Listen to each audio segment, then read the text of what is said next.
Hello everybody, I'm InTheLittleWood, also known as Martin. Welcome back to the channel and welcome back to Fortnite. So, let's say a quick thank you and hello to all of the people joining the channel this afternoon, because basically we uploaded a creative mode video a couple of hours back, and that was me and 15 other creators got the exclusive on that. So there have been a ton of new people subbing to the channel. Thank you very much and welcome. And then other than that, we also had the song that we released yesterday get tweeted out by Fortnite today. They put it on the official Twitter. My timeline and my mentions is completely dead, but I was able to salvage a couple of questions that you guys had about creative mode before all of that happened. So I have a few that are from specific people and from specific platforms, but then I have questions that I've just seen come up again and again and again. And what I want to say is, with any of my answers, take them with a pinch of salt, because when we were even at the officers, things were changing with the builds on a day-by-day basis.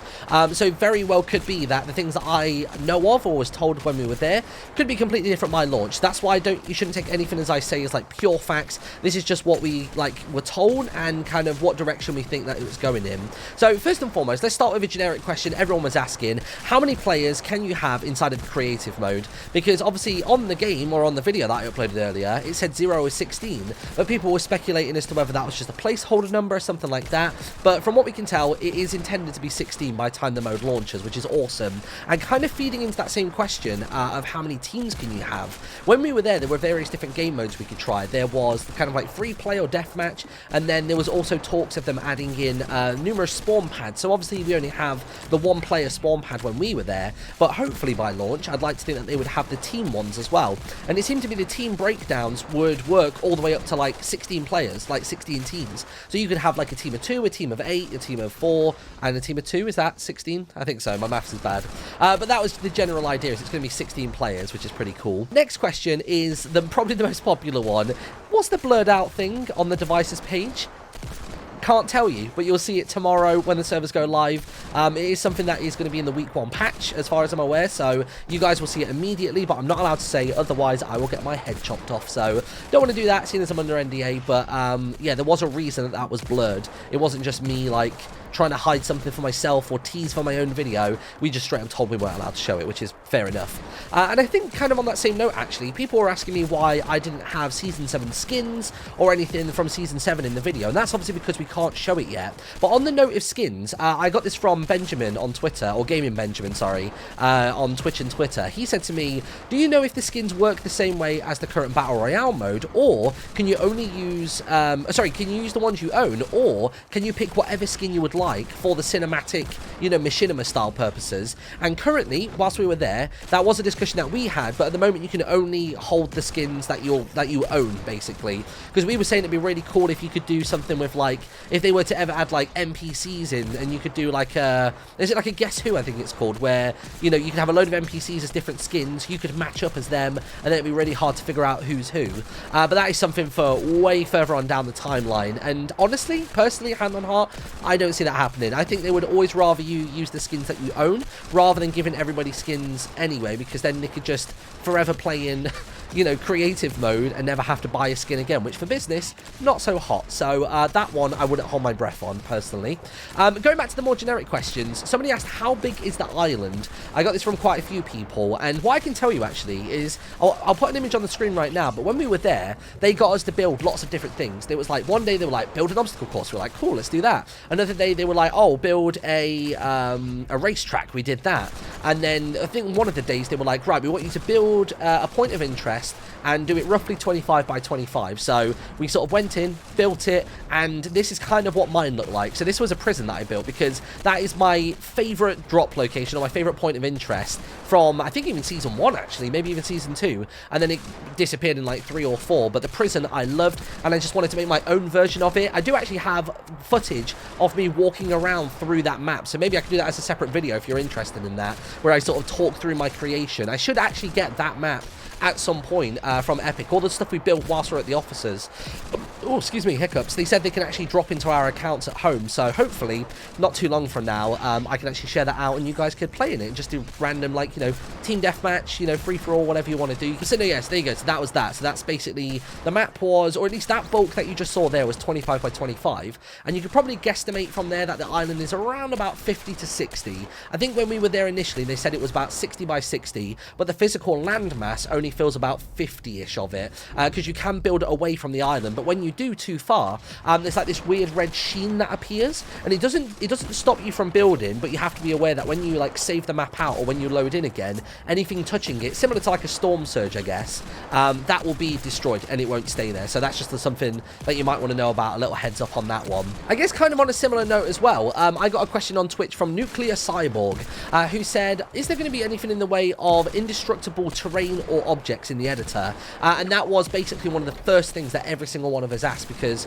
we said it would be really cool if you could have a game mode where specifically you can't destroy certain types of walls, and they were well up for that. That was something that the guys from Epic were already considering doing. They were just trying to figure out what the best way was of going about it. So I don't know, I'd be intrigued to know in the comment section, what do you guys think to it? Like, one of the ideas that they threw out was just having a whole new type of material. So, you know, you've got your wood, brick and metal. Do they have a fourth one that is indestructible? Or what we said was it'd be really cool if you could build an environment and then basically not allow people to edit it, whether that be a map-wide thing where you can't destroy things, or when you are placing them individually, like, you know, when you're building the map, you can almost toggle on a god mode or a non-god mode for that wall, and you can go over to it at any point, like, you know, hover the phone over it and press a button to turn indestructible on or off, you know what I mean? That might be quite hard to like debug, if that makes sense. Like, say you publish your map and someone goes, oh, like, you really should be able to break this.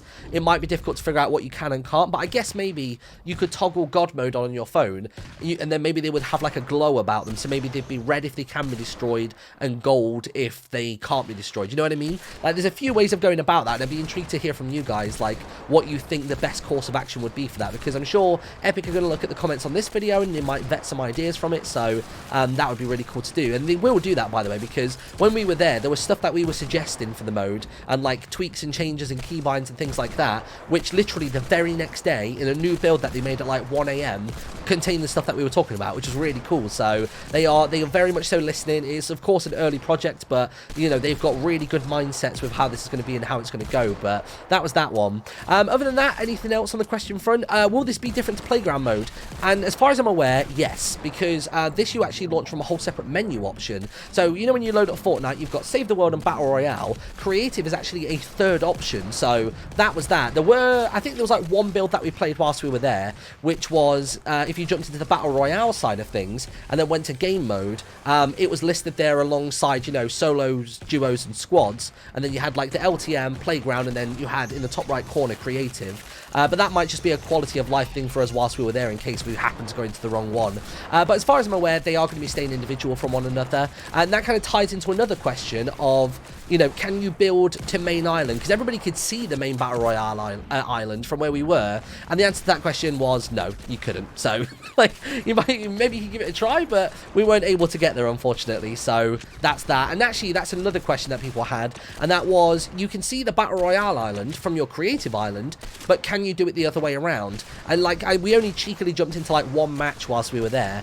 and you couldn't, because again, they're completely separate instances. They're whole different things. I think that would be hard to, it would be hard and unnecessary as well to do, you know, to have your island load in each time just to see it off in the distance past lazy links. You know what I mean? Like, there's kind of no benefit to the player or any other players in the servers for having that option in there. So that is kind of like a hard no at the minute.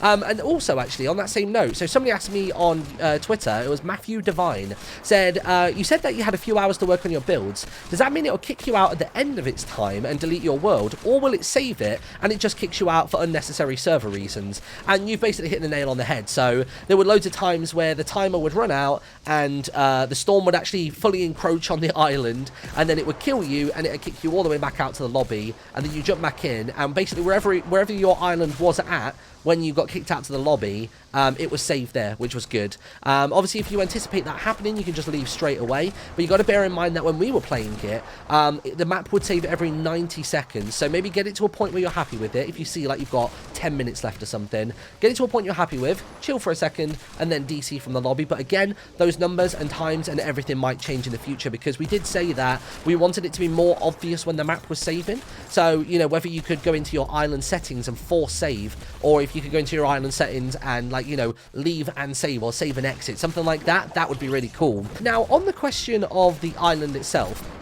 a lot of people were asking me whether the island was going to be that one set island, or if they were going to have different ones and stuff like that.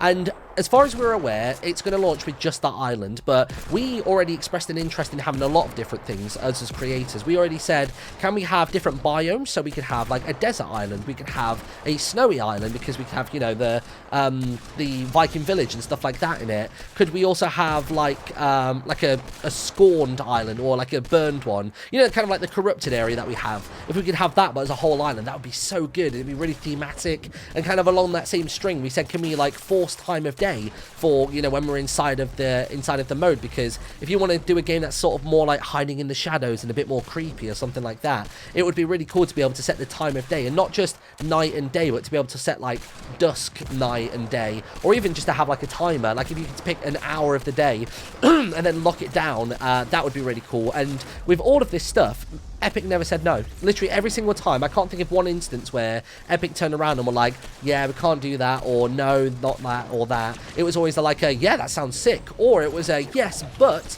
how would you feel about us doing it this way? Because if it's already a discussion they've already had. It was, honestly, it was just like such a cool, creative, and kind of like, you know, interactive process. I can't speak more highly of it, to be honest. It was just genuinely really, really cool. So sort of looping back around again real quick to the question of how big is the island. So we've spoken about like the physical square, like the, you know, the physical size of it. But now we need to talk about the vertical size of it, because a lot of people are asking me, how high can you go? And honestly, I'm really sorry, I don't have an answer for that question, but there was never any point where I was building where I felt like, oh god, like the skybox is a bit low here, I wish it would go up a little bit. You know, I would be building crazy tall structures from the top of the mountain that sort of wraps the back of the island, and I was still never hitting that limit. So I assume it's just as tall as it is inside of the regular Battle Royale mode. And kind of what backs that up as well is the fact that when you are in your island settings, you can choose like low, medium, high, or none for your respawn. So obviously if you choose high, I'm assuming that's the height of the battle bus maybe, and then I'm guessing medium is rift goes, and low is a specific setting for, I guess, playground and creative, and then obviously none is none. So yes, apologies I don't have a number. I should have just gone in and just done a wall upwards from like the center of the island just to get a rough idea of how tall it is. But on that same sort of note and area, it's not so much a build like height or width, but actually a build limit. That was another big question you guys had. So how much stuff can you place into a world before the server goes, nope, that's too much? And you might have noticed at the bottom of my screen in the previous video, or even in this one, there is a bar and it reads 100,000. Initially when we first got there, it actually only read 10,000. Now they didn't up that by 10 times the amount of stuff you can place. They actually just increased the number so they could be more specific on how much each object is worth, so you can figure out the incremental values of stuff that you're putting into your world. So yeah, I can't really give you a rough idea of what, you know, what is equivalent to what. I can't say like, oh, well, you can place down 40 Tilted Tower L prefabs and that'll be it.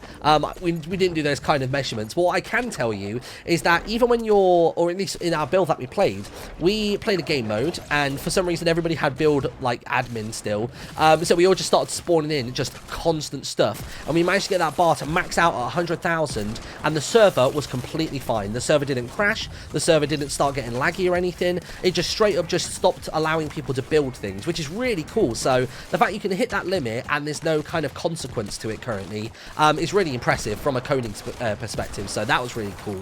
So one little sneaky kind of like insider tip that I got from the guys at Epic, and again, this could change by the time you guys play it, but it makes sense to me, is the fact that you can keep the cost of your, like, you know, consumption down, like of your 100k low, if you repeat the same objects inside of your map, because obviously the game is having to call to less unique items, which means that you can put more of them in. So just sort of bear that in mind. Like if you just pick, say, like a handful of 3 trees and you spot them around a lot, rather than picking like 7 unique trees and throwing those around a lot, one is going to cost less than the other. So that's just a little sort of thing to keep in mind. So if you're really trying to min-max your situation, if you're going to use up the whole capacity, that's a way of keeping it more efficient. And I think that just about does it. I think I've basically answered any and every question that I've seen on my Twitter, on my YouTube comments. There are other questions like, what's in the battle pass? And of course I can't answer that question. Or how does the map look? Again, can't answer that. I'm sure if you pause the video at just the right time of like any of these island videos so far, then you can see a little bit in the distance, but nothing of great value, quite honestly, from what I've seen. But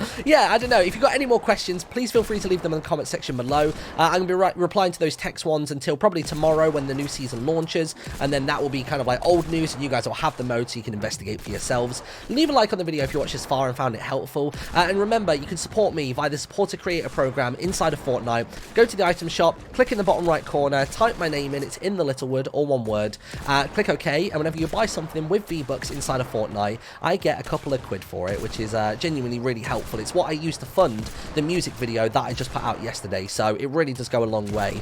Thank you very much for watching, have an awesome day, and I'll see you next time. Bye-bye.